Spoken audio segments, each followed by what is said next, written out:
Hi guys, সকলোলৈকে মোৰ ফালৰ পৰা নৱবৰ্ষৰ শুভেচ্ছা থাকিলে। আজি ৰাতিপুৱাই আমি নাৰিকলী মন্দিৰলৈ আহিলোঁ, চিপাঝাৰত থকা। যিহেতু জানুৱাৰী 1 তাৰিখ, ভাবিলোঁ যে মন্দিৰলৈকে যাওঁ, শৰাই এখন দিওঁগৈ, ধূপ চাকি দিওঁগৈ।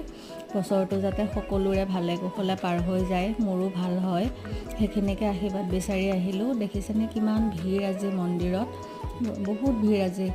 এনেকৈ আমি ধূপ চাকি দিলোঁ, শৰাই এখনো আগবঢ়াই দিলোঁ।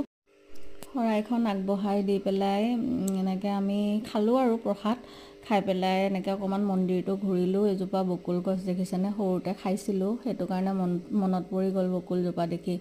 তাৰপিছতে মন্দিৰটোৰ চাৰিওফালে এপাক আমি ঘূৰিলোঁ। আমাৰ গোটেই পৰিয়ালটোৱে গৈছিলোঁ বাৰু।